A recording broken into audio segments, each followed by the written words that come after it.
देश में यहाँ पर भी कुछ न कुछ सुगबुगाहट हो जा रही है। अब से कुछ देर अभी यहाँ से अभी जो असम पुलिस के कमांडोज हैं वो भीतर की ओर दाखिल हुए हैं और उसको लेकर ही काफी हलचल मच जाती है। लेकिन जो कि एकनाथ शिंदे हैं, जो कि आज सवेरे से लगभग 2 घंटे के समय से यहाँ पर नहीं है, कहाँ है ये सब सोच रहे हैं। पॉलिमी से ये सवाल मैं लूंगी, लेकिन उससे पहले हेमंत बिस्वा शर्मा ने क्या कहा जब उनसे ये पूछा गया कि विधायक क्या उनके खर्चे पर यहाँ रह रहे हैं और विधायकों को यहाँ आना चाहिए या नहीं दूसरी पार्टियों के। क्या कहा हेमंत बिस्वा शर्मा ने, जल्दी सुन लीजिए।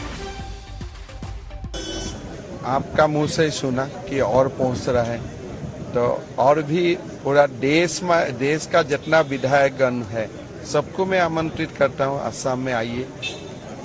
वो कह रहे हैं कि आप अगर खुद मुख्यमंत्री, आपको कोalition का धर्म आपको फेडरल स्ट्रक्चर समझना चाहिए, इस तरह से नहीं करना चाहिए। अरे भाई, मैं होटल में लोग आने से बंद कर दूंगा तो कैसा फेडरल स्ट्रक्चर है?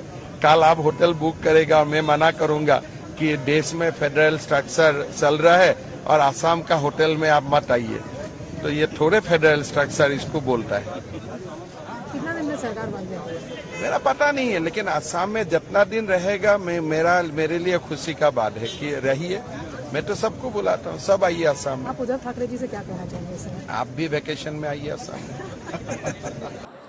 तो असम के मुख्यमंत्री ये बातें कह रहे हैं, लेकिन अगर संजय राउत की तरफ से एक तरह से धमकी भरे लहजे में ये कहा जाता है कि सड़क तक इस संग्राम को ले जाया जाएगा, और उसके साथ ही इस परिप्रेक्ष्य में इसे देखिए कि आदित्य ठाकरे जो शिवसेना का युवा विंग है, युवा सेना, उसके साथ एक बैठक करते हैं, तो उस नजरिए से भी इसे देखना अहम हो जाता है। ये समय की बड़ी खबर है, आदित्य ठाकरे ने एक बैठक की है युवा सेना के सदस्यों के साथ। इससे पहले जो शिवसेना के पार्षद हैं उनके साथ भी चर्चा हुई। हालांकि पार्षदों के साथ जो चर्चा हुई उसका अहम मुद्दा ये माना जा रहा था कि ये खतरा था कि ऐसा न हो कि अगर पार्टी में टूट हुई तो वहां तक वो टूट पहुंच सकती है। लेकिन युवा सेना के कार्यकर्ताओं से मुलाकात एक अलग स्तर पर, एक मुहिम के तौर पर इस सियासी संकट को ले जाने का प्रयास हो सकता है। हम इस समय पॉलिमी को भी जोड़ते हैं इस चर्चा में। पॉलिमी, 2 घंटे हो गए, 2 घंटे से ज्यादा शायद हो गए हैं। एकनाथ शिंदे यहाँ पर है नहीं, मुंबई में उनका इंतजार चल रहा है। संजय राउत बार बार कहते हैं कि मुंबई आइए, सारे विधायक तो हम यहाँ पर मिलकर बात करें, और यहाँ पर हम बस गाड़ियों का तांता ही देख रहे हैं कि आज रेडिसन के बाहर लगा हुआ है। जी, एकनाथ शिंदे यहाँ से निकले थे, बिल्कुल मुंह छुपाते हुए एक तरह से वो निकले थे। एक गाड़ी निकली, एक इनोवा निकली और एक एस्कॉर्ट निकली, जो करीबन 12:30 और 1 के बीच निकले। तब से हमें सिर्फ ये बताया गया है कि वो एक किसी पर्सनल विजिट के लिए बाहर है और थोड़ी देर में वापस आ जाएंगे। आप अगर विधायकों से अंदर बात करो तो कोई कहता है नहीं हमारे साथ ही है, कोई कहता है नहीं कामाख्या मंदिर गए हुए हैं।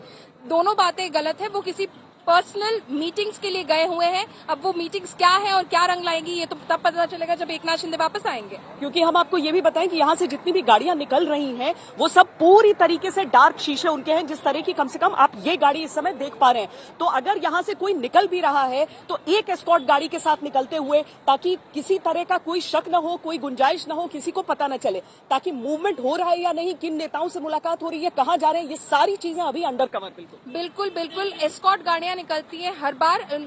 जब विधायक आते हैं उनको भी एस्कॉर्ट करते हुए एयरपोर्ट से लाया जाता है। और अब जब एकनाथ शिंदे निकले इस तरह से मुंह छुपाते हुए निकले और डार्क विंडोज थे उनके इनोवा की, कि पता ही नहीं चला। काफी वक्त तक हम यही डिस्कस करते रह गए क्या वो एकनाथ शिंदे थे जो निकले हैं। बाद में पता चला हाँ वही निकले हैं। अब देखना होगा कि जब वो वापस आए क्या वो अपनी शक्ल दिखाते हैं, क्या वो बात करते हैं मीडिया से, ये तो तभी पता चलेगा।